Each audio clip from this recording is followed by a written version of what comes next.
L'internationalisation des fintech. Comment on fait, où on le fait, comment on le fait. On en parle avec nos 4 speakers que je vous présente tout de suite. Stéphanie Cabos-Fioras, vous êtes la directrice juridique de Binance France. Stéphanie, bonjour. C'est vous qui êtes raccord avec la déco du jour. Promis, après j'arrête. Sophie Zellmeyer, Head of Global Payment and FinTech Partnership chez Miracle. Sophie, merci d'être là. Bonjour. Attends, je vais faire la distribution de micros. Hop.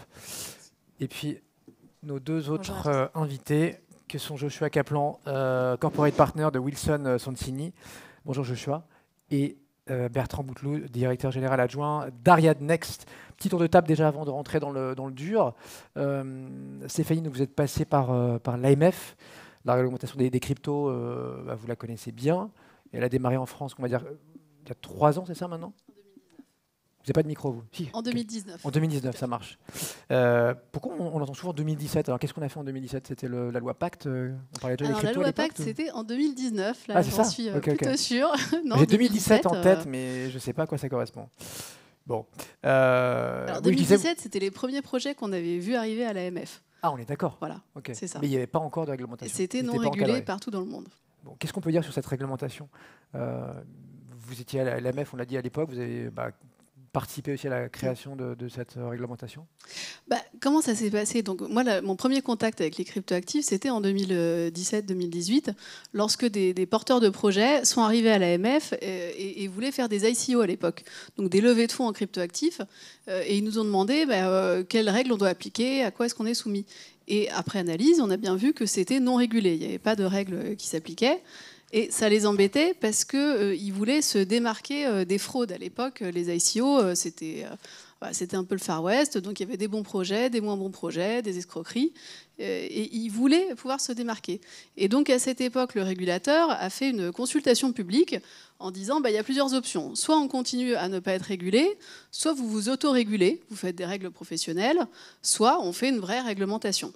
Et la grande majorité des répondants a préféré la réglementation. Alors, c'est peut-être une caractéristique française, mais en tout cas, le résultat était là.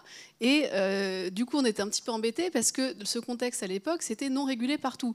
Donc, on voulait bien faire une réglementation, mais pas trop contraignante non plus, sinon tous les acteurs seraient partis de France. Et c'est à ce moment-là qu'est née l'idée et a mûri l'idée de la réglementation qui a donné lieu à la loi Pacte. Et donc, la loi Pacte qui a été votée en 2019, elle crée 2 régimes. Un régime pour les jetons d'ICO. Donc, lorsqu'il y a des émissions de jetons, des levées de fonds en cryptoactifs, il y a la possibilité d'avoir un visa de l'AMF. Mais ce n'est pas une obligation, c'est un label. On était parti sur l'idée d'une réglementation optionnelle. C'est-à-dire que les bons acteurs, les acteurs sérieux, pouvaient demander ce label, et puis ceux qui ne voulaient pas ou qui étaient trop petits, qui n'avaient pas encore développé leur activité, pouvaient prendre le temps de le faire. Et donc, il y avait un régime sur les ICO et un régime sur ce qu'on appelle les PSAN, les prestataires de services sur actifs numériques. Dès lors qu'on fournissait des services, par exemple de la conservation d'actifs numériques, de l'achat-vente crypto-fiat, de l'échange crypto-crypto ou un service de plateforme de négociation de crypto-actifs, dans ces conditions-là, il y avait 2 niveaux de réglementation. Une réglementation obligatoire, LCBFT, lutte contre le blanchiment d'argent et le financement du terrorisme, ça, tout le monde devait l'appliquer. Et après, un agrément optionnel pour ceux qui voulaient donner davantage de garanties sur la protection des investisseurs. Là, il y avait l'agrément optionnel et c'est le régime qui est encore en place en France maintenant. Et Binance PSAN depuis quelques mois, on pourra en parler. De même que de ce passeport européen qui est un peu la tarte à la crème, mais qui change pas mal de choses. Vous me direz tout ce que vous en pensez. Bertrand Bouteloup, vous êtes donc à la tête d'Ariadne Next, c'est une RegTech, solution de vérification donc, de l'identité des personnes. En gros, dès qu'on n'est pas en physique, on va passer par votre type de solution. Il y a des applications infinies.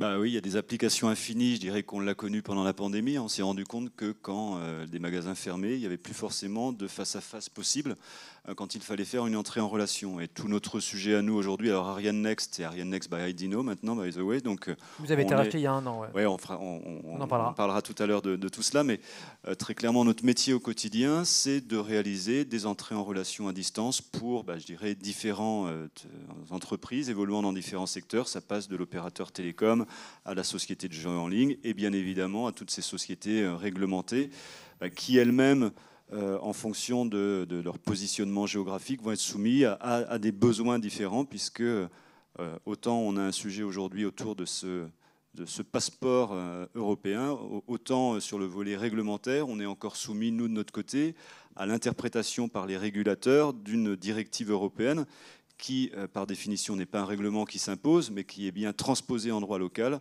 ce qui a amené à différentes interprétations par les régulateurs locaux des besoins en matière d'entrée en relation à distance. Mais là, vous n'êtes pas concerné par le passeport européen, vous? On n'est pas du tout concerné par le passeport. On aimerait pouvoir passeporter notre solution facilement, mais aujourd'hui, très clairement, on a besoin, nous, de démontrer aux régulateurs de chacun des pays qu'on a des solutions en conformité avec les attentes qu'il peut avoir. Pays par pays. Sophie, je vous passe la main. Donc, le paiement, évidemment, pour Miracle, hein, c'est essentiel quand on est une marketplace et que ses clients s'appellent la Redoute, Decathlon, Macy's aux États-Unis, Best Buy, ou dans le B2B aussi, vous opérez depuis pas mal de temps. Ça va être des géants comme Toyota, etc. Oui, Toyota, Sonepar, qu'on a annoncé récemment, effectivement. Donc, pour présenter Miracle, donc on n'est pas une fintech, effectivement, à proprement parler. Pour autant, on évolue en fait dans l'univers de la régulation des fintech et des paiements. Donc, Miracle, on est une entreprise française, mais déjà très internationale. On sert plus de 300 clients dans 40 pays. On a 10 bureaux à travers le monde, en Europe, aux États-Unis, en Asie Pacifique également. Et on vient d'ouvrir un bureau au Japon. Et en fait, on se rend compte que c'est clé. Les paiements sur le marketplace, c'est effectivement clé. Et c'est vraiment un point de blocage dans l'internationalisation de nos plateformes.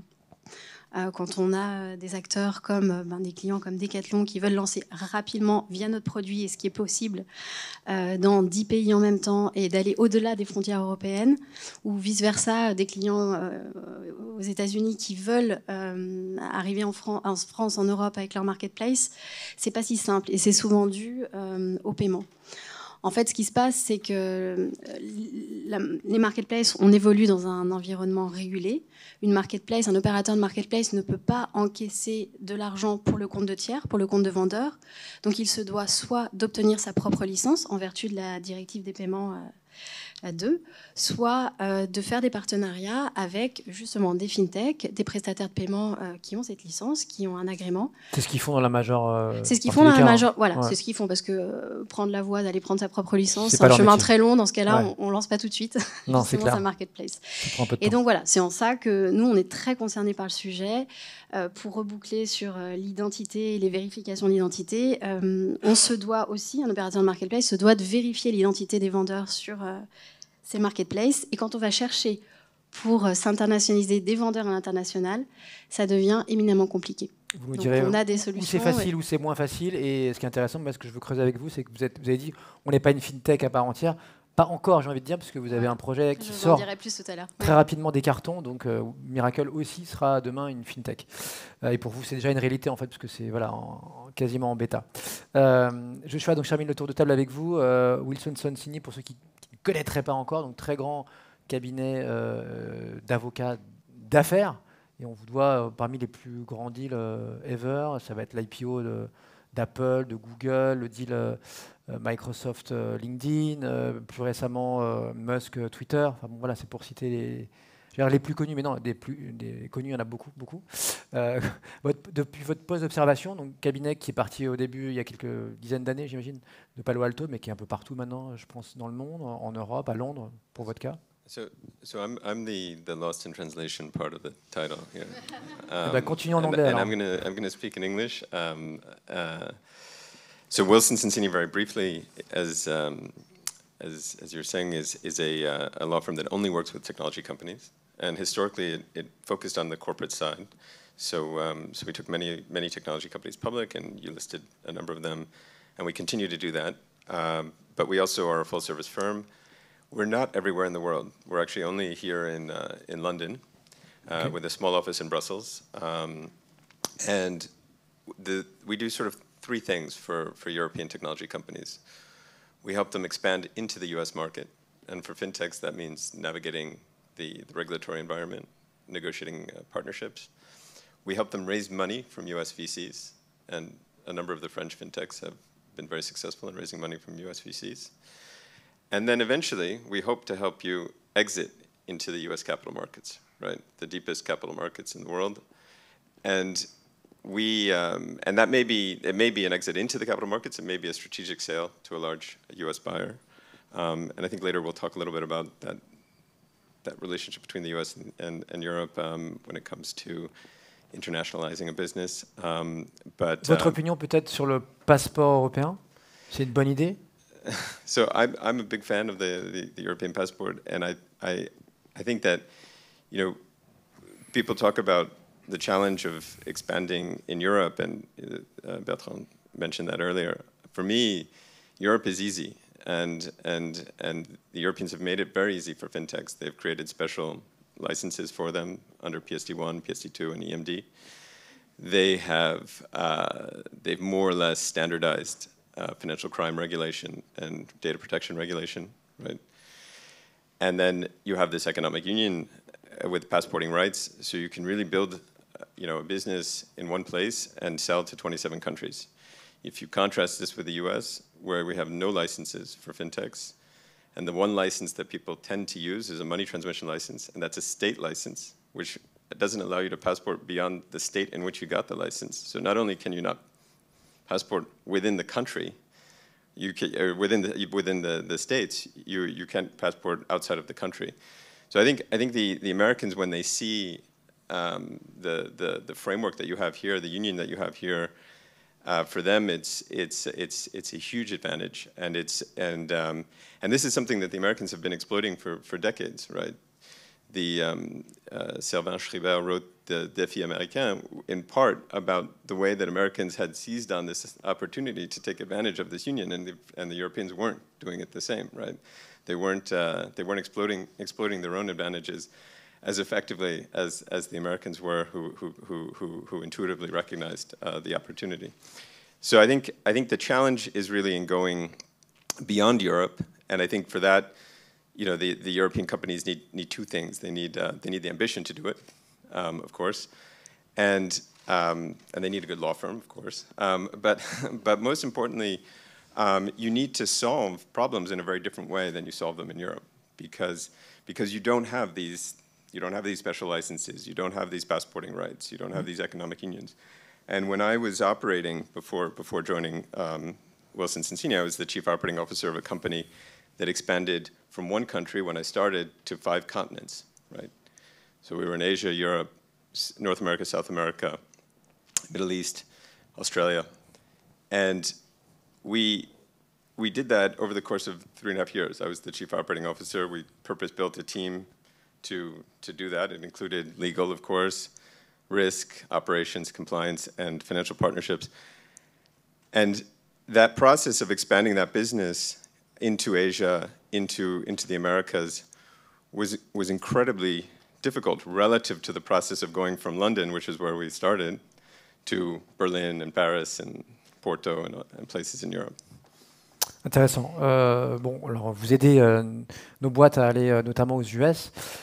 Stéphanie, Binance, là, c'est le contraire, c'est un leader mondial qui vient s'implanter en France, qui vient demander et obtenir le PSAD, on le disait depuis mai dernier. Qu'est-ce que ça change et votre regard sur la compétitivité aussi du marché français, sur la fintech en général et la crypto en particulier? Ben, effectivement, Binance, donc ça a été la première plateforme internationale de cryptoactifs à obtenir l'enregistrement PSAN en France. Donc ça montre déjà cette volonté d'aller vers la régulation, d'évoluer, et puis surtout de s'implanter dans des pays où la réglementation est claire. Parce que le problème des cryptoactifs, c'est que dans la plupart des pays, la réglementation n'est pas claire. D'ailleurs, aux États-Unis, en matière de cryptoactifs, il y a cette incertitude qui pèse sur les affaires parce qu'on ne sait pas si les cryptoactifs sont considérés comme des instruments financiers et sont soumis à toute la réglementation financière qui est très très lourde, ou bien si ce sont d'autres actifs, et dans ce cas, à quelle réglementation ils sont soumis. Et donc actuellement, les acteurs, moi, de ce que je comprends, tentent des choses en disant « j'espère que le régulateur ne me tapera pas sur la tête ». Grosso modo, c'est ça. Exactly right. Et donc l'avantage qu'on a en Europe, mais surtout en France, c'est que très tôt, dès 2019, on a clarifié le cadre réglementaire. Et donc ça, pour faire des affaires, c'est vraiment l'avantage compétitif de la France. Pour Binance, mais aussi pour d'autres sociétés, c'est de se dire, j'ai un cadre, si je le respecte, je peux faire telle et telle activité. Vous avez été suivi depuis, il y a Crypto.com, il y a des rumeurs comme des concurrents à vous, Coinbase, etc., pourraient aussi le demander et l'obtenir demain. Tout à fait. Et donc ça, moi, je suis très contente de le voir avec mon ancienne casquette d'une autorité publique, parce que c'était l'objectif de cette réglementation, qui était soutenue d'ailleurs par le ministre de l'économie à l'époque, Bruno Le Maire. C'était de se dire, on fait une réglementation qui soit protectrice et en même temps attractive, pour attirer, pour développer les acteurs français, bien sûr, et attirer les acteurs internationaux et créer un effet de dynamique et d'écosystème qui sera bénéfique à la France et à l'Europe. Donc ça, on en voit les prémices aujourd'hui, et ça, c'est une grande fierté. Qu'est-ce que ça change concrètement, l'enregistrement PSAN pour une plateforme comme Binance? Donc l'enregistrement, comme je vous l'ai dit, c'est limité à la réglementation sur la lutte contre le blanchiment et le financement du terrorisme. C'est juste ça, ça n'est rien d'autre. C'est déjà pas mal. C'est-à-dire que cette réglementation LCBFT qu'appliquent les PSAN, c'est la même que celle qu'appliquent les banques, les notaires, enfin tous les gens qui sont assujettis à la réglementation LCBFT. Ce sont les mêmes principes.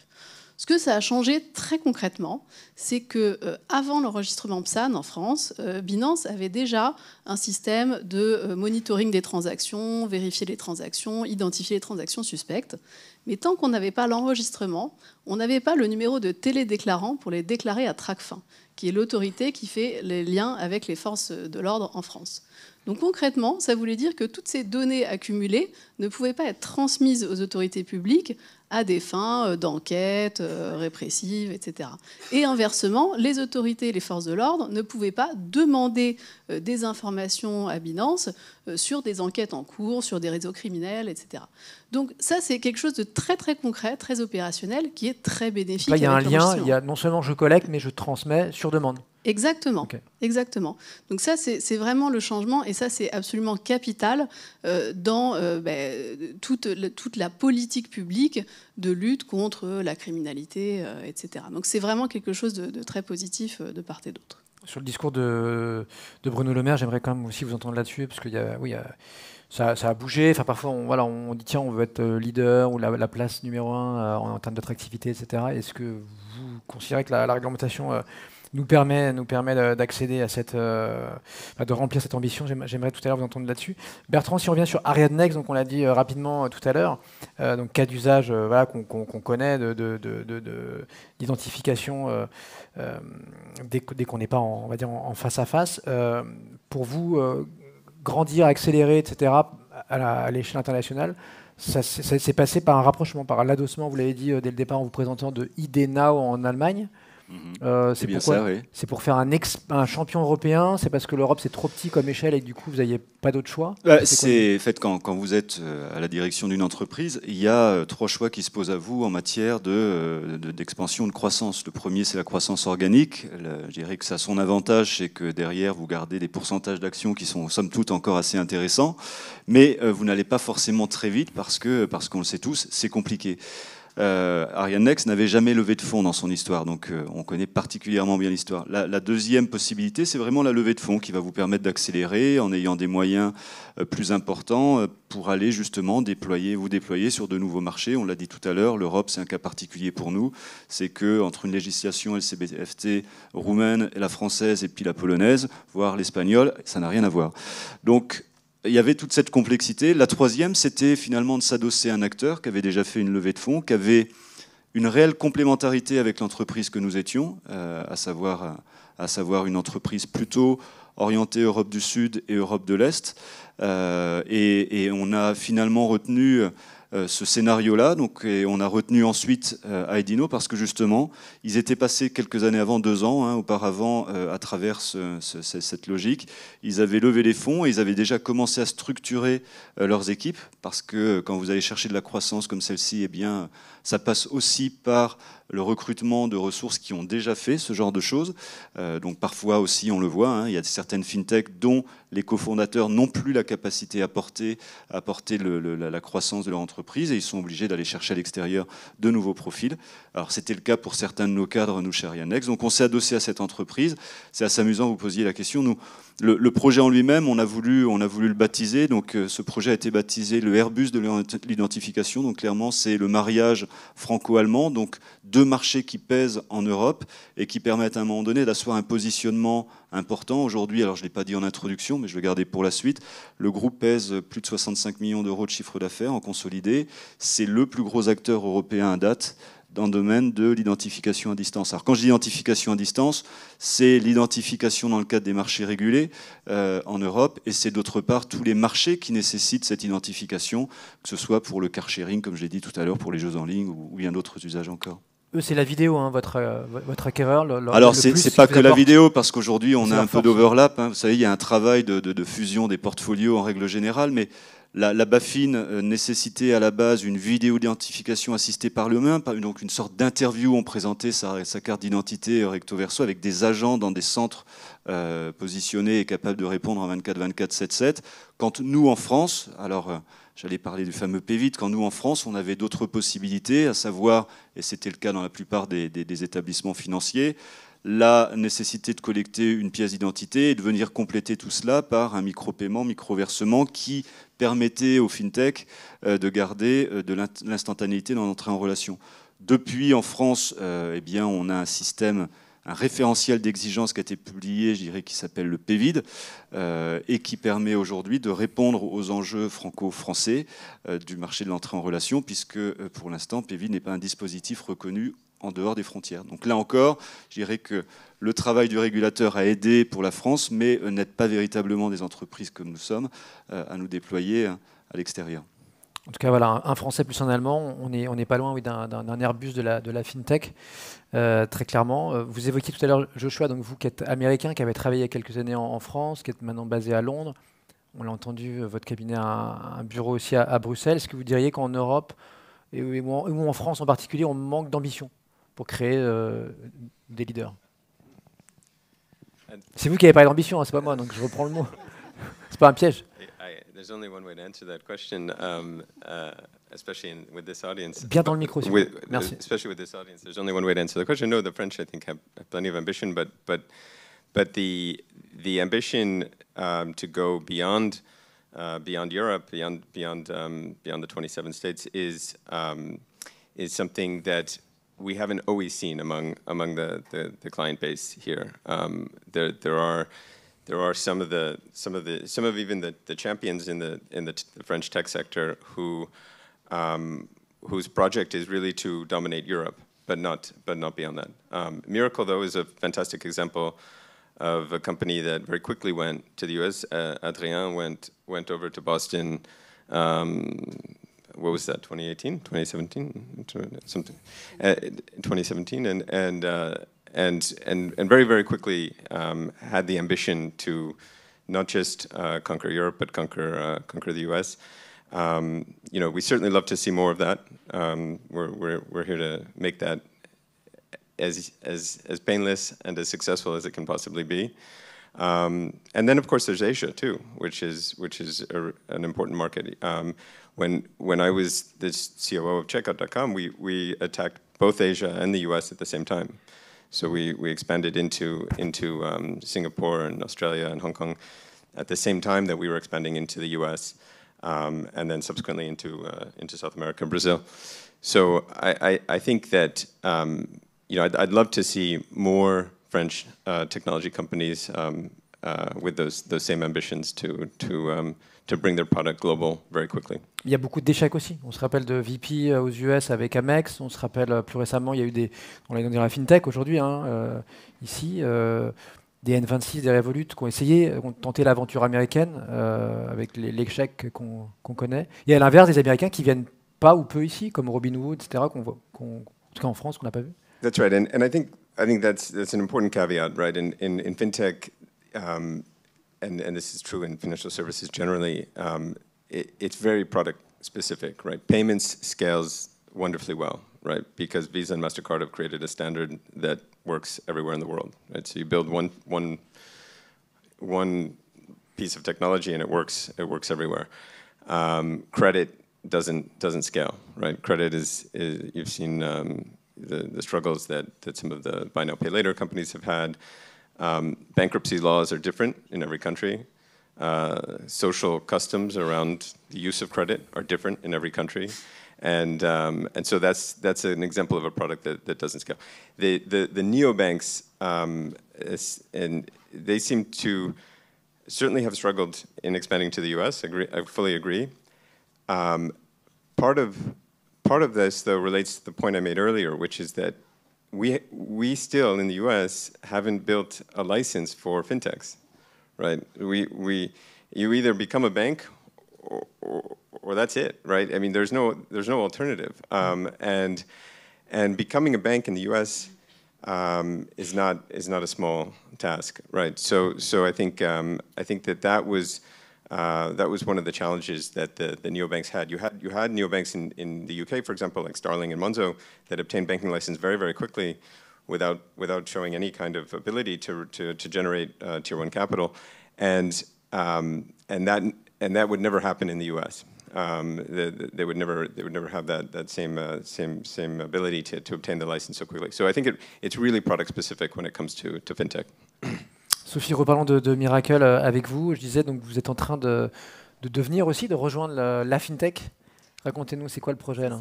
Déjà, Miracle travaille avec énormément de FinTech, justement, pour aider les plateformes comme partenaire, mais vous n'avez pas vocation à faire leur métier. Exactement, ouais. à opérer leurs opérations de paiement.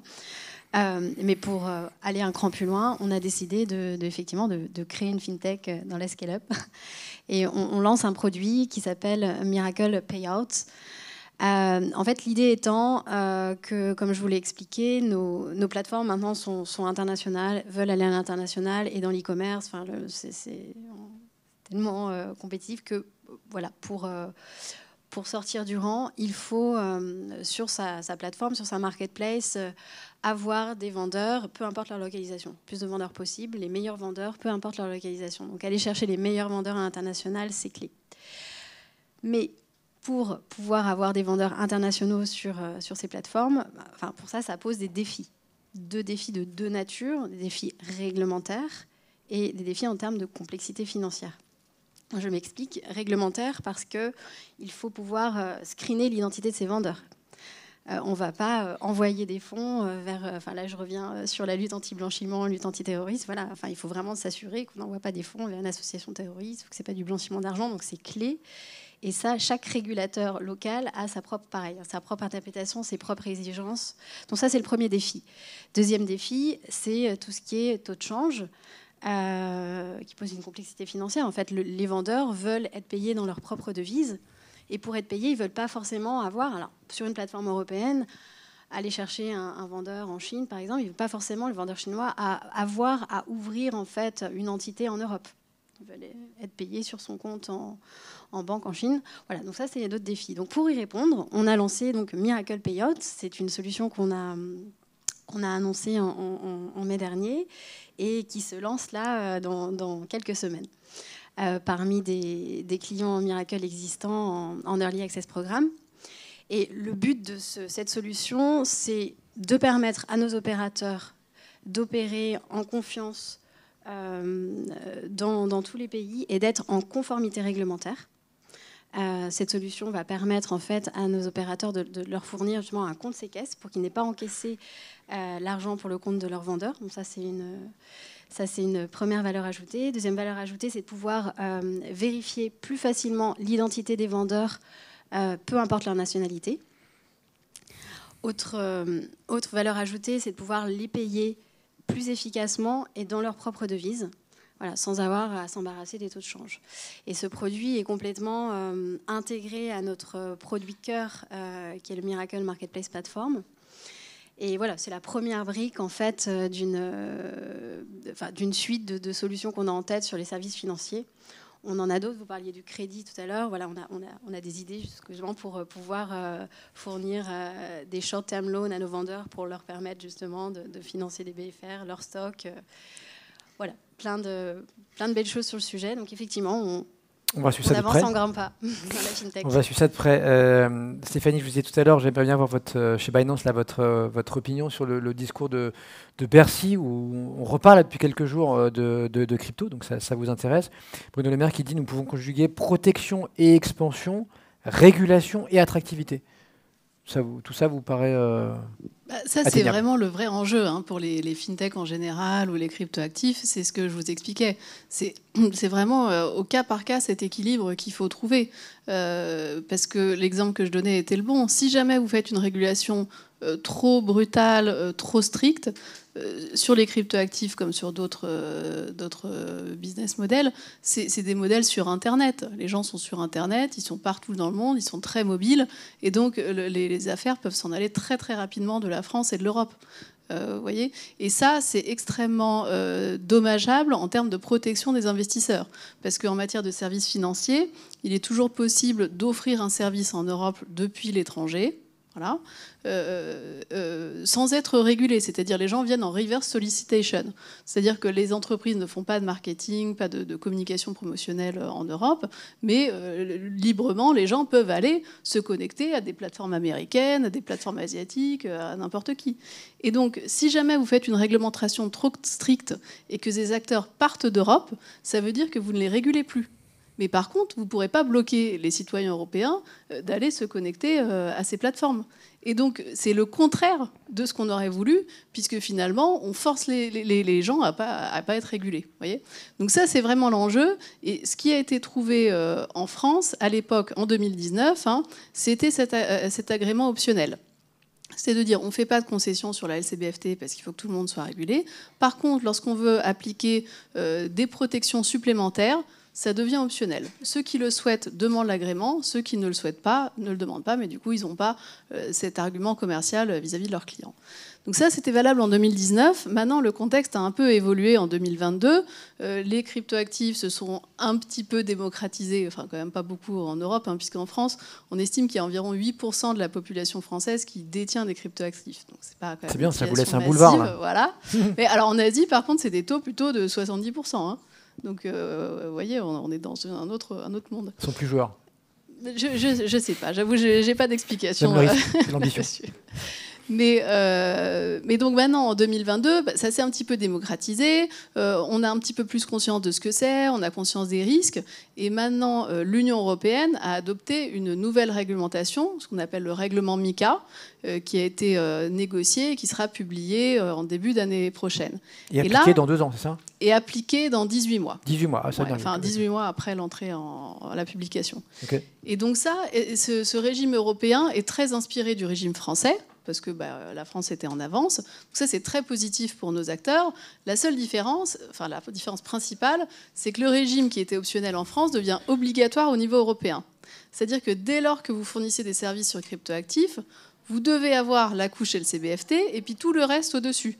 La réglementation des plateformes de négociation, la surveillance des transactions, les protections pour les investisseurs, etc. Donc c'est une marche importante là, en 18 mois. Là. C'est des agréments qui sont très proches des agréments financiers traditionnels d'entreprises d'investissement.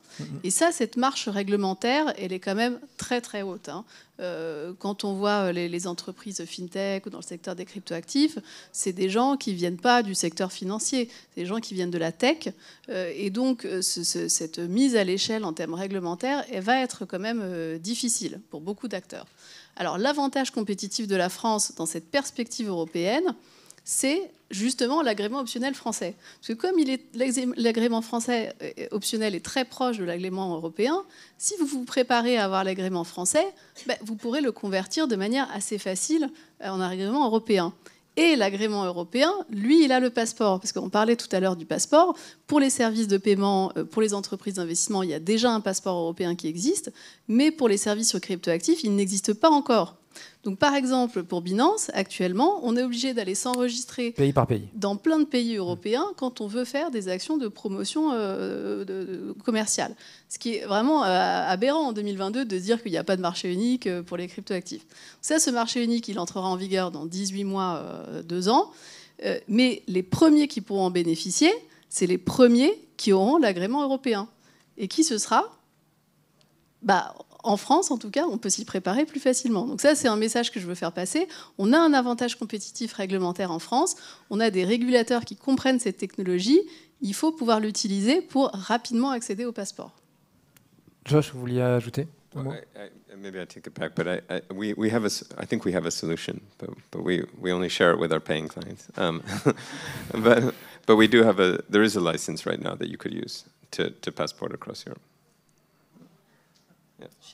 Pour les cryptos. Ah bon, je vais échanger les numéros de téléphone dans la foulée là. Le mot de la fin. Personne n'a parlé du Brexit. Bah, vous êtes à Londres, vous, Josh, mais c'est une bonne chose pour la France. Bon, ça fait quand même quelques années qu'on se demande, mais on n'a pas récolté grand chose. C'est surtout une complication, j'ai l'impression, non Oui, nous on le ouais, voit plutôt pour vous, acteurs. comme une complication chez Miracle. Ouais. Ouais. Donc on est de plus en plus présent en fait au UK. Et voilà, quand on a des grandes marques en Grande-Bretagne qui veulent encore une fois arriver en Europe, du coup ça devient compliqué en termes de paiement, en termes les partenaires fintech ou prestataires de paiement qui les accompagnent au UK, il faut vraiment que leur licence soit, donc licence qui est conférée par la FCA, soit passeportée, ce qui n'est plus le cas en fait. Donc il faut qu'ils redemandent une licence en Europe. Alors ça peut être auprès du régulateur lituanien, auprès de la CPR. Mais ça bloque l'expansion et vice-versa. Ça bloque l'expansion également de nos plateformes françaises et européennes pour aller au UK. C'est moins simple de payer des vendeurs britanniques que ça ne l'était avant, et vice-versa.